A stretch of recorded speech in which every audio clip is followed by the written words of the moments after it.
श्रीराम समर्थ। ब्रह्मानंदं परमसुखदं केवलं ज्ञानमूर्तिं द्वन्द्वातीतं गगनसदृशं तत्त्वमस्यादिलक्ष्यम् एकं नित्यं विमलमचलं सर्वधी साक्षिभूतं भावातीतं त्रिगुणरहितं सद्गुरुं तं नमामि। भगवान गुरुदेव आपल्या चरणकमली आमचे शतशः प्रणाम असोत। आम्हा संसारी लोकांच्या आत्मकल्याणासाठी अहोरात्र झटणे हेच आपले जीवनचरित्र होय। आम्ही आपले खरे मानसपुत्र आहोत। आपण भगवंताचे नामधन आमच्यासाठी ठेवले आहे। त्या नामात गोडी उत्पन्न व्हावी आणि आमचे मन नामात रंगून जावे, हीच आपल्या चरणी एकमेव प्रार्थना आहे। जय जय रघुवीर समर्थ। नाम आणि सत्कर्म। नाम हा सत्कर्माचा पाया आहे, तसा कळसही आहे।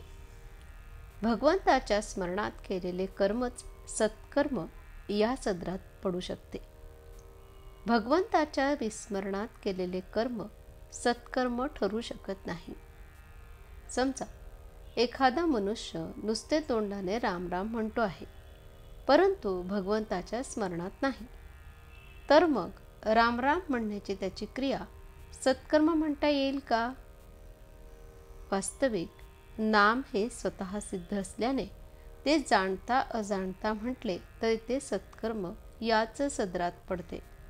कारण जेथे माझे नाम तेथे मी पुरुषोत्तम, असे भगवंताचेच वचन आहे। म्हणून नामाचा उच्चार आणि भगवंत या दोन्ही गोष्टी निराळ्या असूच शकत नाहीत।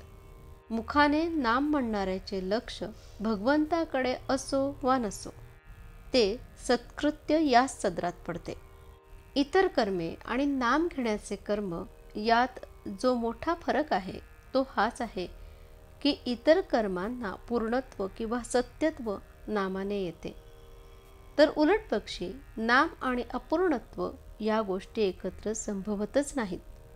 म्हणून नाम भगवंताच्या स्मरणात घेतले किंवा कसे हा प्रश्नच उद्भवत नाही। किंबहुना नाममुखी आले की सत्कर्मे होऊच लागतात। मूल झाले की मुलाच्या आईला पान्हा फुटणे, मुलाचे लाड करणे, त्याच्यावर सर्वतोपरी प्रेम करणे, या गोष्टी जशा न शिकवता सहजच होतात, तशीच स्थिती नाम घेणाऱ्याची सत्कर्माच्या बाबतीत होते।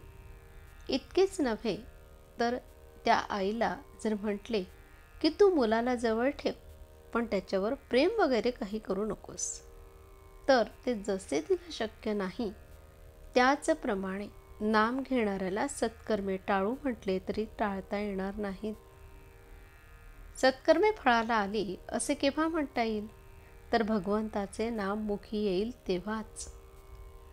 परमात्म्याने आपल्याला सांगून ठेवले आहे की तू माझा व्हावास असे तुला वाटते ना, मग तू प्रपंच अतिदक्षतेने कर।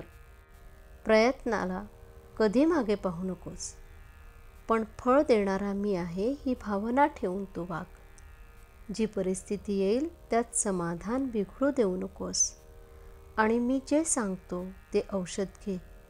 ते तुला सर्व रोगातून मुक्त करील, आणि ते औषध जर कोणते असेल तर ते माझे नाम हे होय। त्या नामाचा खरोखर तुम्ही अभ्यास करा। तुम्ही सर्वांनी असा निश्चय करा की नामाशिवाय जगणे हे खरे नाही। नामाशिवाय जगू नये असे मला खरोखर मनापासून वाटते।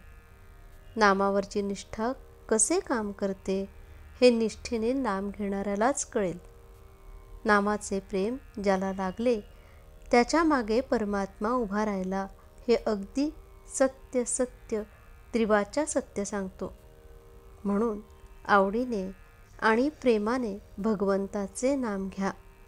एकदा तरी त्याला कळकळीने रामा अशी हाक मारा की भगवंताला तुम्हाला येऊन भेटावेसे वाटलेच पाहिजे। आजचे बोधवचन. सत्कर्माचा शेवट भगवंताच्या नामाचे प्रेम उत्पन्न होण्यातच होणे जरूर आहे. जानकी जीवन स्मरण. जय जय राम. श्रीराम समर्थ.